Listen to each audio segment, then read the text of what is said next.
Hello, kings and queens. I bring you a delicious recipe today. We are making Zobo. Zobo is a Nigerian name, but you can call it hibiscus tea. So, the major ingredient here is the hibiscus flower, the dried hibiscus flower. So, sit tight with a glass of any nourishing drink available and watch as I break down this simple recipe for you. Let's start by working on our pineapple. Wash the pineapple very well. Please ensure you wash it because we're going to be making use of the skin. We do not waste things here. So wash, scrub with sponge and rinse properly. Then you cut this into cubes. Next, you'll be working on our dates. Now for the dates, we need to deseed them. But if you have already deseeded dates, you can go ahead, proceed with that. For this date, I prefer cutting before washing because if you cut through it, you discover that there are some that had some dirt inside. So it's easier for you to clean up that way. Then you prepare your ginger and next your hibiscus leaf. You need to pick this hibiscus leaf because it has a lot of dirt. So pick it and wash it thoroughly. We preach healthy eating on this channel. Yes, so this Zobo drink is going to be made without refined sugar. We're using natural sweeteners here. The fruit and the dates, they are all fruits, pineapple and dates. So wash this thoroughly, wash and rinse, and then you discover that there are dirt that settle at the bottom. This is it here, I'm showing you.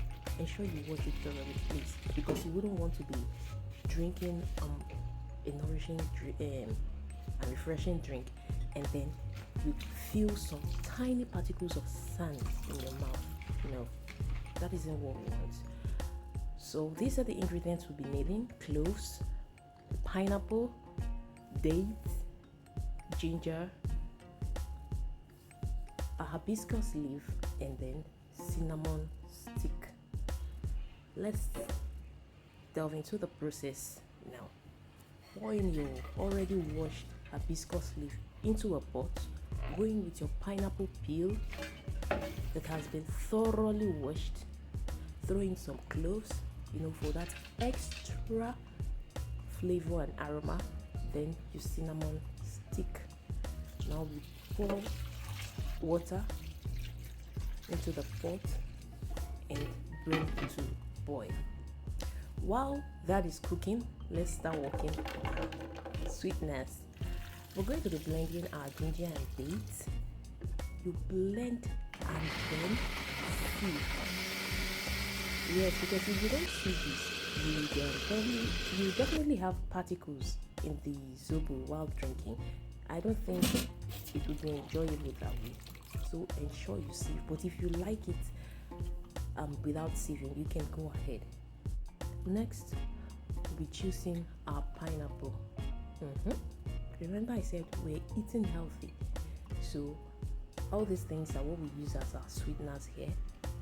Juicing the pineapple and this pineapple juice, natural pineapple juice, will be going into the Zobo. So tell me, isn't this a healthy drink? It is. So away from all the sodas and those unhealthy packed juices, go for something natural. Okay, at this point, our Zobo has been cooked and it has been allowed to cool, and we're taking off the pineapple and the hibiscus leaf, and we'll also be sieving so you don't have particles of those cloves and the Zobo leaf inside. Now we go in with our ginger and date juice, and next our pineapple juice as sweetener. You stir this and voila, your Zobo drink or hibiscus tea is ready. You can now bottle it, keep in the refrigerator, and sip at any time you want to. My kings and queens, if you've watched to this point, please do not forget to give this a thumbs up, share this video, leave nice comments, ask questions. I am readily available to answer you. And please do well to try out this recipe, and you can let me know in the comment section how the recipe came out. I'd love to hear your feedbacks. Alright, till my next video, stay safe and out of trouble. Bye.